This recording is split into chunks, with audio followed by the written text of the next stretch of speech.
Ça va. Bonjour. Nous allons aujourd'hui parler de sérénité. Et non seulement de sérénité, mais de comment trouver la sérénité. Alors, en premier lieu, qu'est-ce que c'est que la sérénité? Euh, je décris la sérénité comme l'état de notre âme euh, d'être dans un mouvement harmonieux.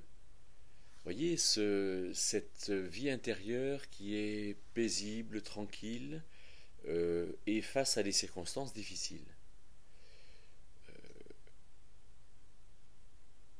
Être continuellement serein n'est pas quelque chose de facile. Mais je pense que c'est quelque chose à laquelle Dieu nous appelle, c'est-à-dire de vivre la difficulté euh, dans, dans une démarche intérieure paisible, euh, qui fait que, étant à ma place, je peux vraiment être serein là où Dieu permet que je sois. Est-ce que le Seigneur a été serein? Il me semble que le Seigneur a été angoissé, il a été dans l'angoisse du combat, mais ce qu'il devait faire, il l'a fait. L'Épître aux Hébreux, au chapitre 12, nous dit que, à cause de la joie qui était devant lui, il a enduré la croix, il a méprisé la honte. Ce qui veut dire que ce qu'il devait faire, il l'a fait, et il était serein en faisant quelque chose de difficile. Peut-être pour bien définir ou mieux définir la sérénité, on pourrait parler de son contraire, qui à mon sens est la fébrilité. C'est-à-dire de ne pas être posé, ne pas être en place, ne pas être dans une dynamique intérieure harmonieuse, euh, être inquiet, être impatient, être finalement dans une espèce de sautillement intérieur qui fait que je ne suis pas serein. Il y a à mon sens une différence entre la sérénité et la paix. La sérénité, c'est l'état de mon âme face à des circonstances, qu'elles soient difficiles ou faciles, mais la paix, c'est l'état de mon âme face à quelqu'un. Je suis en paix avec quelqu'un, en paix avec Dieu, en paix avec moi. Mais je suis serein face aux circonstances. Je ne vais pas dire je suis serein avec moi. Je suis serein quand je fais quelque chose. Donc la sérénité concerne plus les circonstances et la paix concerne plus les personnes, il me semble. Alors, on a défini donc un peu ce qu'est cette sérénité. Regardons maintenant ce que pourrait être mon regard sur les circonstances.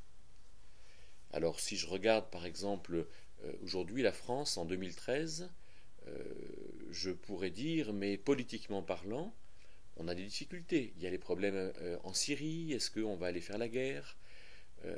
Économiquement, tout le monde parle de crise, de chômage, on a franchi la barre des 10% de chômeurs. Si on regarde la famille, eh bien, il y a des choses qui ne nous conviennent pas bien, et il y a un nombre de personnes qui sont en dessous du seuil de pauvreté, notamment des femmes, qui sont dans une situation monoparentale avec des enfants, et tout cela est difficile. Au niveau écologique, alors on entend continuellement des catastrophes. Il n'y a pas besoin d'être à Fukushima au Japon ou d'entendre qu'il y a des sous-marins nucléaires dans les mers de l'Arctique pour savoir que les choses ne vont pas. Et en France, les rivières sont polluées, il y a des pics d'ozone importants, il y a quantité de situations avec les pesticides qui font qu'au niveau écologique, il y a également des problèmes. Alors, dans le regard qu'on pourrait avoir sur tout cela, on est obligé de constater qu'on n'a aucun contrôle ni sur ce que nous sommes individuellement, ni sur ce que nous vivons collectivement. Mais par contre, nous avons quelque chose de responsable à faire.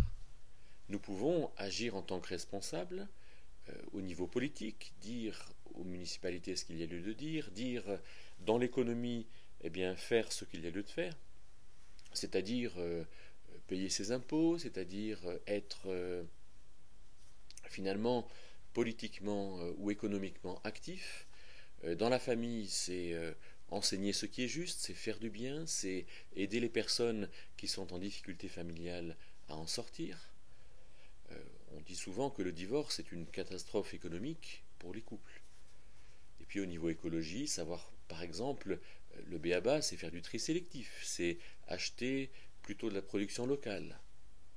Mais la sérénité, comment va-t-on réellement la trouver? Eh bien, il me semble que c'est en rejoignant Dieu dans notre regard, c'est-à-dire en prenant le temps d'être dans un face-à-face avec Dieu, dans une méditation, dans un esprit de prière, dans l'obéissance, connaître sa volonté, c'est-à-dire lire la Bible, lire toute la Bible, en comprendre le sens, en ayant une connaissance personnelle, quelque chose qui va nous conduire dans une véritable connaissance non seulement de la personne de Dieu, mais aussi de ce qu'elle fait et de ce qu'elle fera, de ce que Dieu fera dans l'ensemble de la vie.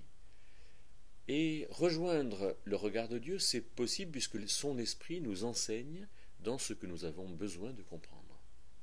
De sorte que les circonstances ne nous inquiètent pas parce que nous savons que si elles sont difficiles, nous avons quelque chose à faire avec ces circonstances. Et c'est comme ça que l'on trouve la véritable sérénité.